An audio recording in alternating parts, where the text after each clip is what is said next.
کشفت الاسرار شی یو حدیث مذکور د عزت منه نبی علیہ الصلوۃ والسلام فرمی سیأتی زمان علی امتی یفرون من العلماء والفقهاء چې د مو په امت شوی یه و زمونه د سروشي یه وخت به د سروشي چې د ایغ و خلق و څه شي کوي او د علماء نه دنګيږي علماء او د فقها د دین سمجھانه خلق نه دین و دنګيږي راه فرار و اختیاري دیتا نور نر دیکھیږي اې دې پوجا الله دې تکیمه سزوګونه ور کوي نبی علیہ الصلوۃ والسلام فرمای عزت منه فیبتلیهم الله تعالی بثلاث بلیات الله رب العزت ودا خلق اې د عادت په وجه دغه برای په وجه چې دی عالمونه ته نور نر دیکھیږي اې دین سمجھانه ول ته نور نر دیکھیږي الله رب العزت وی دې ته درې سزوګونه ور کوي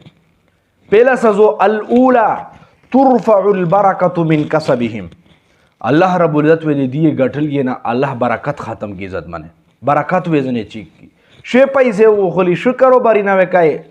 هر قسم وکړی وی ور سره خو برکت و نه پشه دا پته ونه ورته لګی چې دمو کاروبار پیسې چیرې درېمی دمو غټل یې چیرې درېمی پکې می طرفه بنده وځي الله وی دی غټل نه برکت ختم کی والثانیه دوامه سزو الله رب العزت دی تداویر کی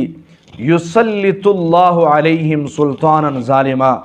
الله رب العزت دی بنده ظالم بدشیون کشنوی نن عزت منه میجمون ده اې د علماء نه نفرت په وجا د فقها نه نفرت په وجا دته نور نږدې کېدل په وجا الله په دې غضب شي میج مبتلا کړي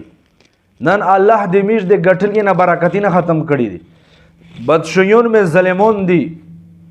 دیے په قسم آسایشو په سہولیات سے شریری وہ عوام مندے پے در پے ټیکسینا او ظلمینا او زړی نه پسړي الله هر بندے مسلط کړي ظالمون بدشیون او دریم نبی علیہ الصلوۃ والسلام فرمایي چې د علماء نه دنګدل علماء سره نفرت سوتل فقها ته نور نږدې کېدل دریم سزو والثالث نبی علیہ الصلوۃ والسلام فرمایي یذهب من الدنيا بغیر ایمان ایمان نه بغیر و دغه دنیا نه د سړی لوټ شي دا خلق و د ایمان نه بغیر د دنیا نه دریمي الله د عزت منه میشتو سے حفاظت وکي دا درې سره سزوګونه انتهایی سخت دي ففتاوا رحیمیت جلد نمبر 2 دارنګ یو بل حدیث ته نبی علیہ الصلوۃ والسلام مذکور د عزت منه چې په عاشر نبی علیہ الصلوۃ والسلام فرمای حضرت علی رضی الله تعالی عنہ دا روایت نقل کړي چې د مو په امت شوی یو وخت د سروشي چې په ایغ وخت شوی خلط علماء سره نفرت کوله او د بغض کوله ول جوړ شي دوام دا چې په بازورې شوی بلډینګ ته ترجیح ور کوله ول جوړ شي بو غټ بلډینګ جوړای بل و پانا غټ بلډینګ جوړای او دریم نقصان او خمی ودا په شروشي چې نکاح شوی مالداری ته ترجیح ور کړي دین و خلق پرېړ دی دا و قتل شي چې پلونای نکاح دا پلونی سره پیسې دی پلونی جایداد سمرا دا الله رسول فرمایي چې په ایغ وخت شوی الله رب العزت په دغه ګناه په سبب په دغه غلط عادتې په وجه الله دی بنده سلیر قسم سزوګونه مقرره کی پہلا سزو دا چې الله و دی قحط سلیش مبتلا کی وکړې و نه میندای معاش د زندگی و مش تنگ کی الله و دی معاشی زندگی تنگ کی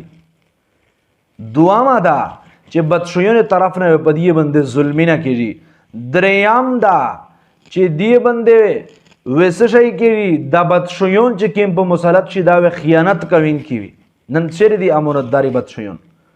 وسلام د عزت منه چې دشمن طرف نه په دی بنده په در په حمله کیږي نن دا ټول هر څه چې موت ویني دا بریش میج مبتلای اې دې وجه میج بنده دا سزوګونه او دا عذابینا دا الله طرف نه مسلط شوی دی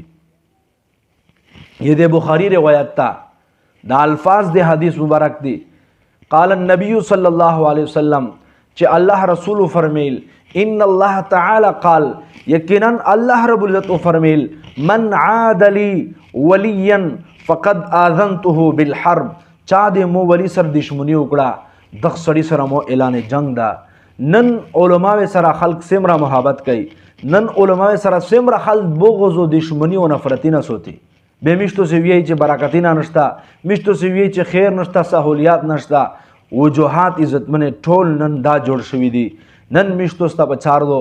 علماء کرام سره محبت کوي، علماء کرام سره کښینی، هغې نه ترجمې د قرآن زده کوي، احکامات ځنې زده کوي. الله رضا دی پوره، بله څه رضا مې نه وي، بله څه مقصود مې نه وي. الله د میشتو ستا عمل کول توفیق نصیب فرمی، الله د میشتو ستا اخلاص نصیب کی. واخر دعوانا ان الحمد